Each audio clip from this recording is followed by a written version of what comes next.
Si DeMar DeRozan ay may mataas na inaasahan para sa kanyang bagong team.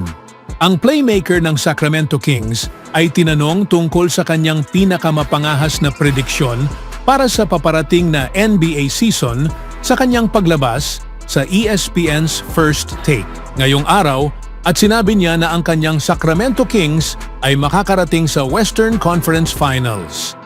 Bagaman maaring naipredikta ni DeRozan na ang kanyang team na nakuha siya mula sa Chicago Bulls ngayong off-season sa pamamagitan ng sign and trade ay makakarating sa NBA Finals.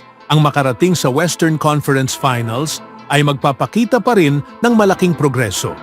Sa katunayan, ang Kings ay hindi pa nananalo ng isang playoff series mula noong 2003 to 2004 season, kung kailan sila umabot sa second round.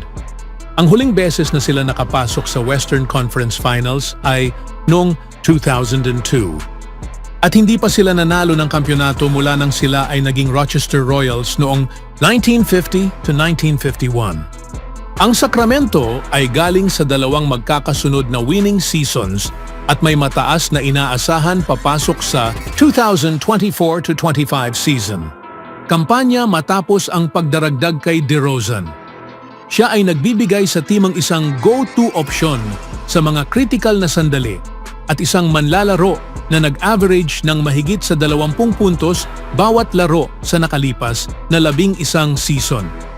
Pagsamahin iyon kay De'Aaron Fox na gumagawa ng mga plays sa perimeter at kay Domantas Sabonis na nagiging malaking suliranin para sa mga kalabang front courts at tiyak na ang Kings ay magbibigay ng hirap sa mga koponan sa Western Conference.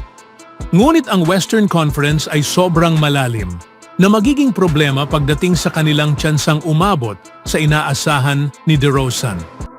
Ang Oklahoma City Thunder, Denver Nuggets, Minnesota Timberwolves at Dallas Mavericks ay pawang may tsansang manalo ng titulo, samantalang ang Los Angeles Lakers, Los Angeles Clippers, Phoenix Suns at Golden State Warriors ay mga bituin na banta sa playoffs. Isama mo pa ang mga team tulad ng Memphis Grizzlies at New Orleans Pelicans na posibleng gumagaling at may limitadong espasyo para sa Kings. Gayunpaman, naniniwala si DeRozan na magugulat ang lahat sa kanilang magiging performance ngayong season.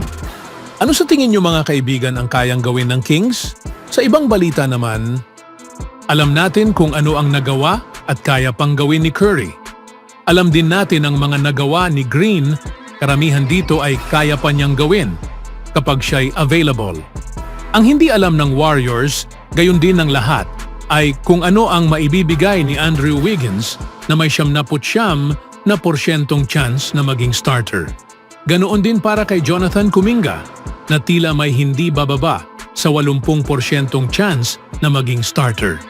Kung sina Curry at Green ay available at naglalaro sa kanilang karaniwang antas, ang anumang makatwirang chance ng Warriors na muling makabalik sa 50-win mark sa pangalawang pagkakataon mula noong year 2022 ay nakasalalay sa pagganap ni na Wiggins at Kuminga o pareho sa antas na malapit sa All-Star.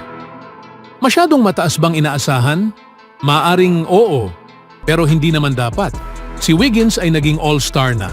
Binoto ng mga fans bilang starter sa Western Conference noong naitaas niya ang kanyang laro makalipas ang ilang buwan at naging isa sa mga pangunahing puwersa nang dumaan ang Warriors sa isang kamanghamanghang postseason na nagtapos sa tagumpay sa NBA Finals laban sa Boston Celtics. Sa nakalipas na 2 season, bumalik ang karamihan sa dating reputasyon ni Wiggins. Bumaba ang kanyang produksyon at mas nakasama sa Warriors dahil nakaligtaan niya ang 56 na laro. Karamihan ay dahil sa mga personal na dahilan. Sinabi ni Golden State coach Steve Kerr sa maraming pagkakataon na maaaring palitan ang shooting guard, shot-change, small forward positions ni na Klay Thompson at Wiggins. Magkasing laki sila, ngunit mas mahusay na atleta si Wiggins. Si Klay ang mas natural na shooter. Si Wiggins naman ay mas agresibo sa pag-atake. Ang paglipat ni Thompson sa Dallas ay nagbubukas ng pintuan para kay Wiggins na mas makapag-contribute. Alam ni Wiggins na 29 na taong gulang na hindi siya kasing sikat ng 5 beses na All-Star na si Klay. Ngunit nauunawaan niyang magkakaroon siya ng mas malaking papel sa opensa. Ang kanyang kalmado at tahimik na disposisyon ay nagtatago ng isang kompetitibong kalikasan na mas mainit kaysa sa iniisip ng karamihan. Posibleng yakapin ni Wiggins ang bagong hamon at maaaring kailanganin niya ito.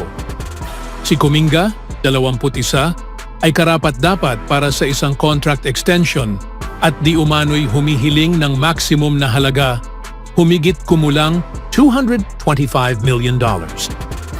Gusto siyang panatilihin ng Golden State, ngunit hindi handang magbigay ng ganitong kalaking halaga. Hindi sila masisisi, hindi tulad ng iba pang 2021 first-round picks na pinalawig ang kanilang mga kontrata ngayong tag-init, sina Scottie Barnes, Cade Cunningham, Evan Mobley at Franz Wagner. Hindi pa kinikilala si JK bilang isang player na maaaring bumuo ng prangkisa. Ang pagsasama ni Kuminga sa mga multidimensional threats na nangingibabaw sa mga elite wings sa NBA ay magiging ideal para sa Warriors. Ang lineup na may Curry at Wiggins sa backcourt, kasama sina Trayce Jackson-Davis, Green at Kuminga sa frontcourt, ay may napakalaking defensive potential at maaaring lumikha ng maraming scoring opportunities. Kung maaabot nila ang kanilang peak levels at mananatiling malusog ang Warriors, sapat ang kanilang talento para makuha ang isang top 6 spot sa Western Conference. Sa kabilang balita naman, ilang oras lang ang nakalipas, lumabas ang balita na hindi nag-follow si Stephen Curry kay JB sa X. Wala pang update o paliwanag sa biglaang aksyong ito, pero ngayon, isa pang malaking pangalan ang nadagdag sa listahan ng mga nag-unfollow kay Jaylen matapos ang matapang na hakbang ni Trae Young. Si Jason Tatum at ngayon, si Chris Haynes. Tama! Ang senior NBA insider ang pinakabagong nag-unfollow sa X. Ang isang eksklusibong interview sa Bleacher Report kasama si Jason Tatum. Ano ang koneksyon? Tanong mo? Isa sa mga paksang tinalakay ni Haynes sa panayam ay ang Finals MVP title. Si Jason Tatum ay isang kandidato para sa Finals MVP honor, kasama si Jaylen Brown.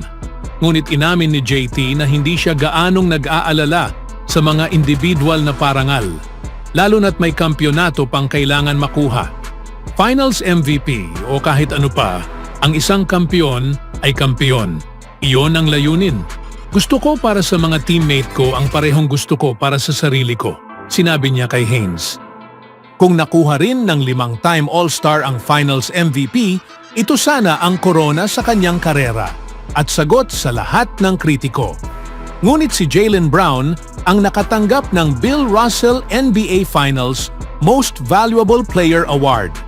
Kaya't ang pag-unfollow ni Chris Haynes kay Brown sa X ay talagang nakakagulat. Maliban kay Tatum at Curry, hindi karaniwan para sa mga kilalang media personalities na mag-unfollow ng mga kilalang personalidad at kadalasan ay nagiging sanhi ito ng maraming espekulasyon, katulad ng nangyari noong binura ni Klay Thompson ang kanyang Instagram at nag-unfollow sa Warriors. Anong masasabi niyo mga kaibigan? Always do it on my own, so I gotta get through it. And the only thing I know is to love what I'm doing. Never give up, never slow, till I finally prove it. Never listen to the no's, I just wanna keep moving. Keep my head up when I act, head up, that's a fact. Never looking back, I'ma keep myself on track.